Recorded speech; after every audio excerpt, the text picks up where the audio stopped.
Hello friends, मेरा नाम है विश्वनाथ और इस क्लास में मैं आप लोगों के लिए क्लास 11th का पॉलिटिकल साइंस का मोस्ट इंपॉर्टेंट एमसीक्यूज लेकर आया हूँ, जो कि 2025 का बोर्ड एग्जाम में पूछा जा सकता है। तो चलिए इस वीडियो को शुरू करते हैं। अगर वीडियो अच्छा लगे तो लाइक, सब्सक्राइब एंड वीडियो को शेयर जरूर कीजिएगा। तो चलिए वीडियो को शुरू करते हैं। जो हमारा फर्स्ट क्वेश्चन है उसमें पूछा गया है कि किसे नई राजनीति का पिता कहा गया है। तो हमारा ऑप्शन में दिया गया है कि ए नंबर ऑप्शन है अरस्तु, बी नंबर है प्लेटो और सी नंबर है मैकियावेली और डी नंबर है रूसो। तो इसमें पूछा गया कि नई राजनीतिक का पिता किसे कहा गया। तो इसका जो राइट आंसर है वो हो जाएगा हमारा ऑप्शन नंबर सी मैकियावेली। एक नंबर का हमारा राइट आंसर हो जाएगा ऑप्शन नंबर सी। जो सेकंड नंबर क्वेश्चन है कि पॉलिटिक्स नामक पुस्तक के लेखक कौन है। तो इसमें हमारा ऑप्शन में दिया गया है लासवेल, ऑप्शन नंबर बी है रूसो, प्लेटो, अरस्तु। इसका जो राइट आंसर है कि पॉलिटिक्स नामक पुस्तक के लेखक कौन है, तो इसका जो राइट आंसर है वो हो जाएगा हमारा अरस्तु। अरस्तु हो जाएगा हमारा right answer. Option number D हमारा राइट आंसर है। और तीसरा नंबर क्वेश्चन है कि व्यवहारिकवाद क्रांति का जन्म कब हुआ। व्यवहारिकवाद क्रांति का जन्म कब हुआ। तो हमारा जो ऑप्शन नंबर 1 है 1919 में, 1939 ईस्वी में, 1945 ईस्वी में और 1962 ईस्वी में। तो इसका जो राइट आंसर है हमारा हो जाएगा ऑप्शन नंबर सी 1945 ईस्वी में। व्यवहारिकवाद का क्रांति का जन्म जो है वो 1945 ईस्वी में हुआ था। जो हमारा नेक्स्ट क्वेश्चन है कि वोट देने का संबंध किस स्वतंत्रता से है। इसका जो हमारा ऑप्शन दिया गया है सामाजिक स्वतंत्रता, राजनीतिक स्वतंत्रता, प्राकृतिक स्वतंत्रता और आर्थिक स्वतंत्रता। तो इसका जो राइट आंसर है यह हो जाएगा ऑप्शन नंबर बी राजनीतिक स्वतंत्रता। वोट देने का संबंध जो है वो राजनीतिक स्वतंत्रता से है। और पांचवा नंबर क्वेश्चन है ऐसी समाज की कल्पना किसने की थी जिनमें ना वर्ग होगा ना राज्य। इसका जो ऑप्शन दिया गया है मार्क्सवादी, साम्यवादी, अराजकतावादी होगा शायद, और डी नंबर जो है वो फारसीवादी। इसका जो राइट आंसर है वो हो जाएगा ऑप्शन नंबर डी फारसीवादी। ऐसी समाज की कल्पना जो है फारसीवादी नहीं की थी जिनमें ना वर्ग होगा और ना राज्य। और छठा नंबर क्वेश्चन है हमारा कि किसने फ्रीडम फ्रॉम फेयर, भय से मुक्ति नामक पुस्तक लिखी। इसमें जो हमारा ऑप्शन दिया गया है महात्मा गांधी, आंग सान सू की और नेल्सन मंडेला और मुसोलिनी। इसका जो राइट आंसर है वो हो जाएगा ऑप्शन नंबर बी आंग सान सू की।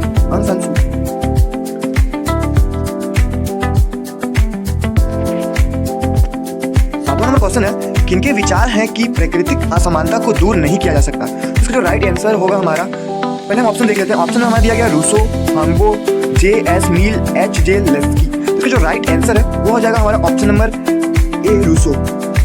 रूसो ने कहा था कि प्राकृतिक असमानता को दूर नहीं किया जा सकता। और हमारा 8वां नंबर क्वेश्चन है कि किनका कथन है कि वह चाहे कितना ऊंचाई पर हो कानून उससे ऊपर है। इसका जो ऑप्शन दिया गया है J.S. Mill, A.V. Dicey, sir Edward Coke, D number है मार्गरेट थैचर। इसका जो राइट आंसर है वो हो जाएगा हमारा option number C sir Edward Coke. हमारा नेक्स्ट क्वेश्चन पूछा गया कि प्लेटो की अपनी किस पुस्तक में न्याय संबंधी अवधारणा की व्याख्या की है। प्लेटो का कौन सा पुस्तक में न्याय संबंधी अवधारणा की व्याख्या की है। इसका जो राइट आंसर जो है हो जाएगा इसका हमारा option number D the Republic. जो हमारा नेक्स्ट क्वेश्चन से पूछा गया कि किस सिद्धांत के अनुसार वर्ग विहीन समाज में ही न्याय उपलब्ध हो सकता है। इसमें हमारा ऑप्शन दिया गया उदारवादी, बी नंबर है लोकतंत्र समाजवादी और सी नंबर है मार्क्सवादी और डी नंबर है फारसीवादी। क्योंकि जो राइट आंसर है वो हो जाएगा हमारा ऑप्शन नंबर सी मार्क्सवादी। मार्क्सवादी का सिद्धांत है कि वर्ग विहीन समाज में ही न्याय उपलब्ध हो सकता है। जो हमारा 11 नंबर क्वेश्चन है कि अधिकारों की सुरक्षा के लिए कौन सा तत्व सर्वाधिक महत्वपूर्ण है। हमारा ऑप्शन दिया गया राजनीतिक दल, प्रशासनिक आदेश और दबाव समूह और स्वतंत्र न्यायपालिका। तो इसका जो राइट आंसर है वो हो जाएगा हमारा ऑप्शन नंबर डी ये स्वतंत्र न्यायपालिका। 12 नंबर क्वेश्चन है किसने कहा कि किसी राज्य की पहचान वहां के अधिकारों की व्यवस्था से की जा सकती है। तो इसका जो ऑप्शन दिया गया है होम्स, बी नंबर है लस्की, सी नंबर है रूसी और डी नंबर है जॉन लॉक। तो 12 नंबर का जो राइट आंसर है वो हो जाएगा हमारा ऑप्शन नंबर बी लस्की।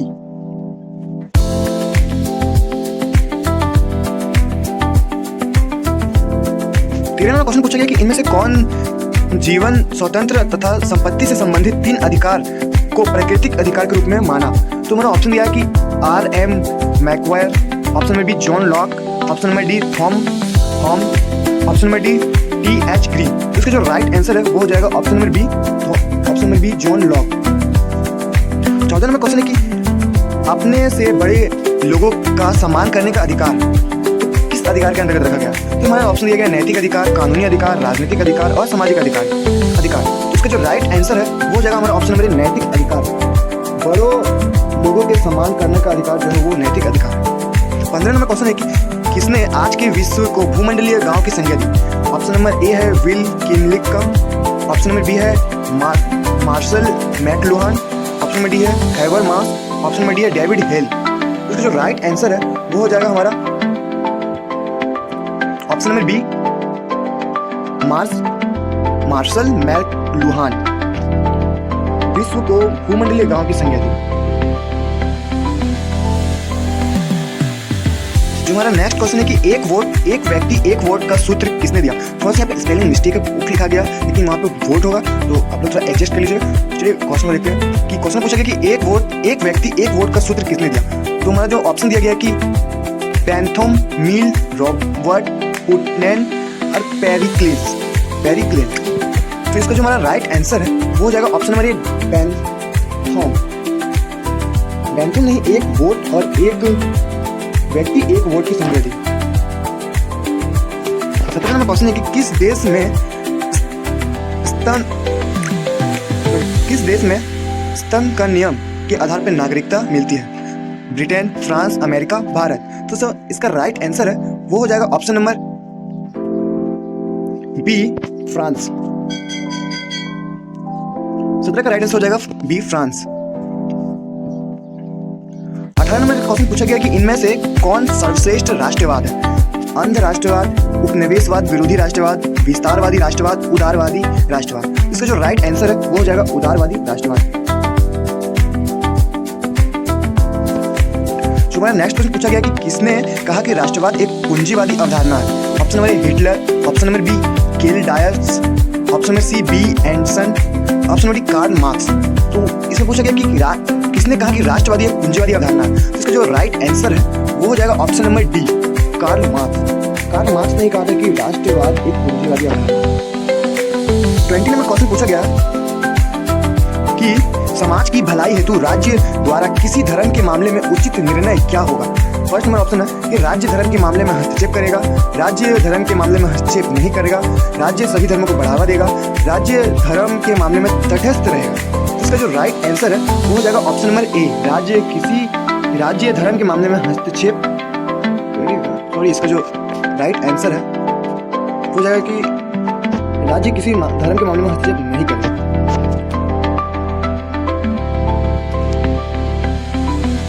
और नेक्स्ट क्वेश्चन है कि धर्म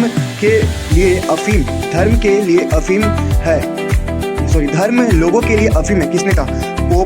pope, Marx, Mahatma Gandhi, Hitler. तो जो राइट आंसर है वो हो जाएगा option number B Marx. 22 number question कि किस आधार पर भारत एक धर्मनिरपेक्ष राज्य है? भारत में सभी धर्मों के लोग रहते हैं, सभी लोग अपने धर्म का पालन करते हैं, भारत में सभी धर्म का पूजा स्थल है, भारत में धर्म के आधार पर भेदभाव नहीं किया जाता। इसका जो राइट आंसर है वो हो जाएगा ऑप्शन नंबर डी कि भारत में धर्म के आधार पर भेदभाव नहीं किया जाता। अब 23 नंबर क्वेश्चन पूछा गया कि किस देश के संविधान को शांति संविधान कहते हैं? Bharat, Japan, America, Britain. इसका जो राइट आंसर है वो हो जाएगा ऑप्शन नंबर बी जापान के संविधान को शांति संविधान कहते हैं। 24 नंबर क्वेश्चन है इनमें से कौन शांति का उपदेशक है? लेनिन, हिटलर, मॉस्लिन और महात्मा गांधी। इसका जो राइट आंसर है वो हो जाएगा महात्मा गांधी। 25 नंबर क्वेश्चन पूछा गया कि सबसे पहले किसने राजनीतिक विकास के सिद्धांत का प्रतिपादन किया? इसका जो राइट आंसर है वो हो जाएगा फर्स्ट नंबर लुसियन डब्ल्यू पाई। तो ये थे हमारे मोस्ट इंपॉर्टेंट 25 MCQs जो कि 2025 के बोर्ड एग्जाम में पूछा जा सकता है। तो अगर वीडियो अच्छा लगे तो सब्सक्राइब, लाइक और शेयर जरूर कीजिएगा। और वीडियो देखने के लिए थैंक यू।